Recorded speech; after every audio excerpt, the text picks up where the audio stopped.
would ask council to approve the agenda for today's meeting. In front of you, you have an on-table agenda, and it is Councillor Rhodes regarding ferry marshalling. He has a revised recommendation, which I'll get him to read in just a second. We have correspondence from members of the public regarding such.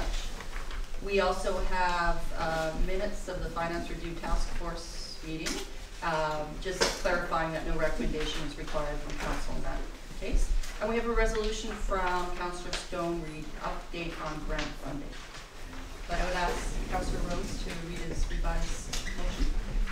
Okay, in terms of 5.1, the revised motion is whereas no ferry marshalling plan has to be being adopted by council, and a decision on a solution is a necessary first step to disposition and development of the community lands.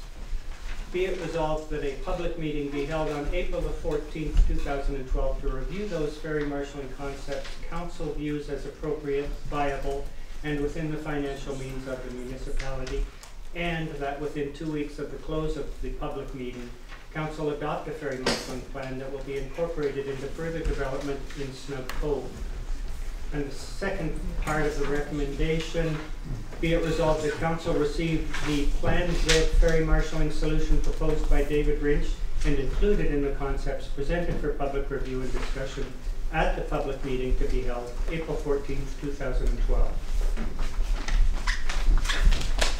I would ask for a mover and seconder for the approval of agenda. So moved.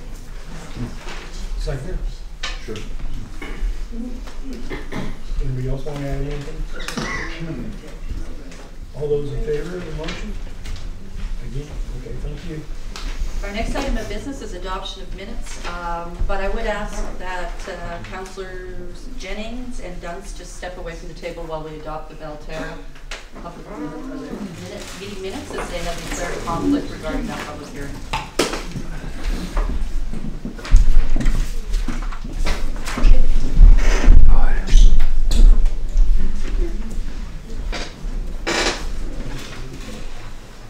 I move the adoption of the minutes under item 2.1. I have a couple of small corrections. No, only two, and I use my good old-fashioned auditor's red pen.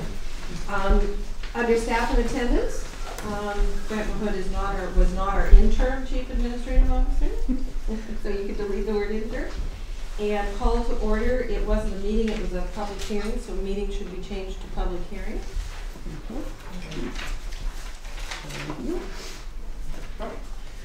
I'll second the motion to adopt the minutes as amended. Anybody want to say anything else about the minutes? All those in favor? Against? Next.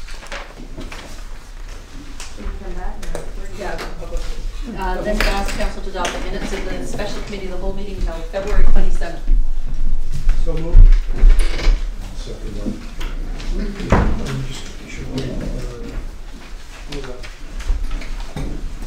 On page 2, 1, 2, 3, 4, 5, 6, 7, the 8th bullet. I think we were questioning the need for another fundraising assessment, not a feasibility assessment. Because the discussion was how do we know whether the fundraising is there. And I wondered on the very last page, the very last paragraph, it says council will report back to the chief financial officer. I think it was members of council were requested to provide feedback to the chief financial officer. Rather than council as a whole.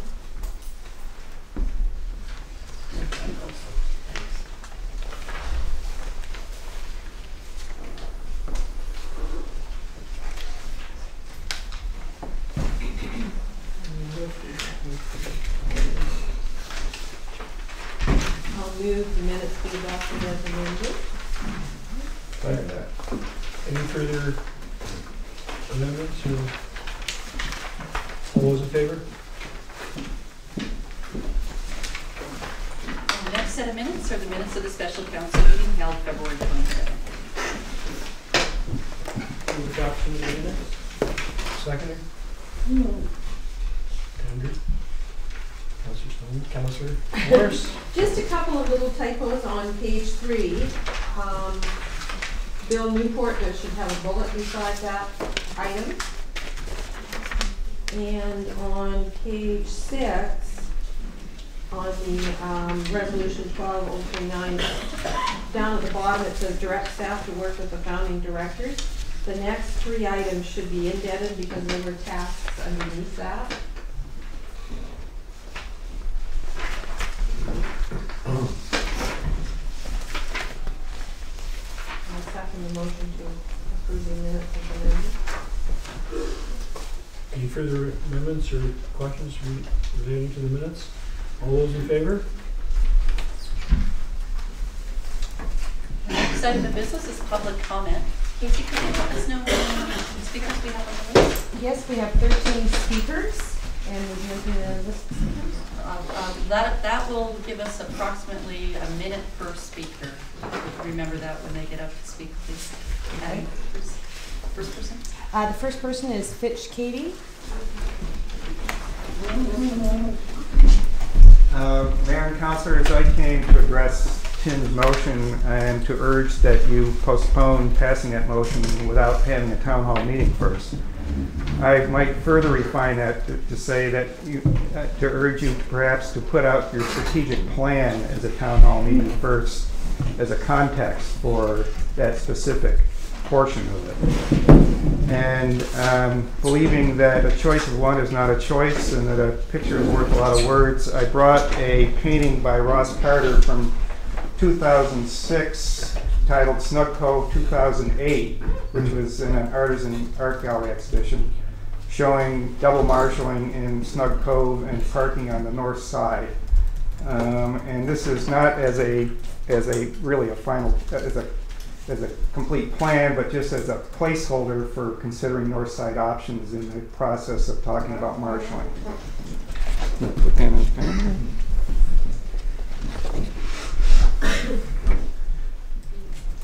So it's got north side parking in this image in front of the library going uphill and double marshalling in the cove.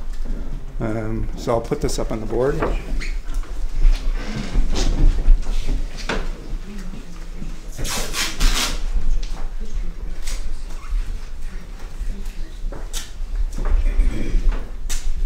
Fitch, do you want to say anything further?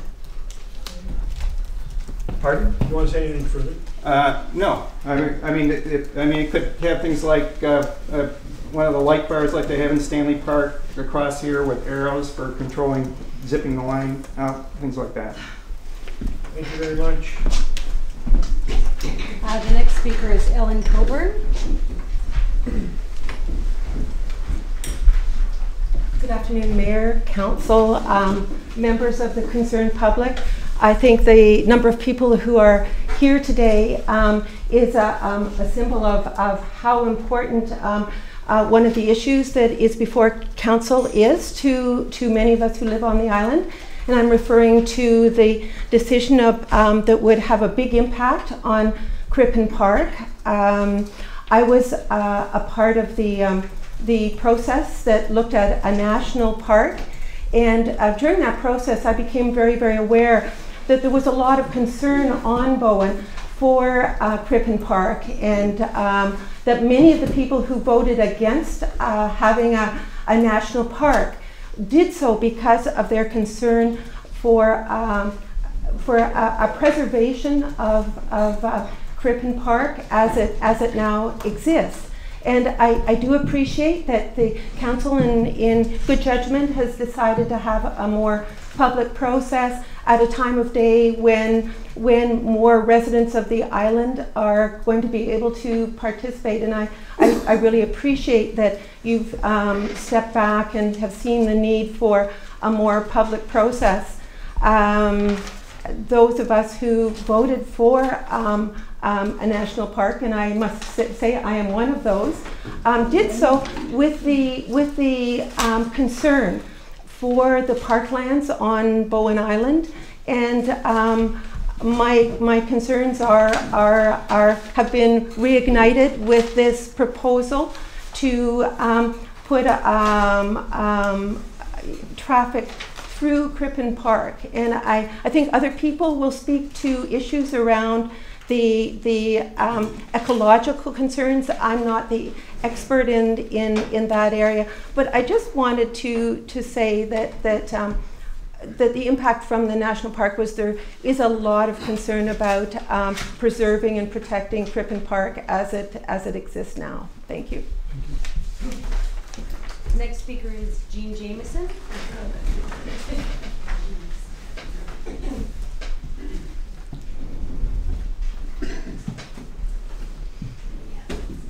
I think you said everything I wanted to say. Say it again. Right. Yeah, just okay. Mayor and councillors, I would like to state my opposition to Plan Z, or whatever it's called, which Mr. Rhodes, or Councillor Rhodes, has proposed. 4 lanes going through a very sensitive ecologically part of Crippen Park. I have written to Metro Vancouver saying that I expect that Metro Vancouver would turn down this proposition because it would be very damaging to their park and the visitors who come, get off the ferry and like to walk up through that part of the park onto Killarney Lake and other places would be seriously disappointed to find highways running up their former trails. It would be a very bad idea in all its phases. So I think your planners have come up with Snug Cove plans that have ferry marshalling on the main trunk road, or government road. And I don't know why then you are going outside their advice and the plans that have come up and started to enlarge the area in Snug Cove that's taken over completely by cars. Thank you. Thank you.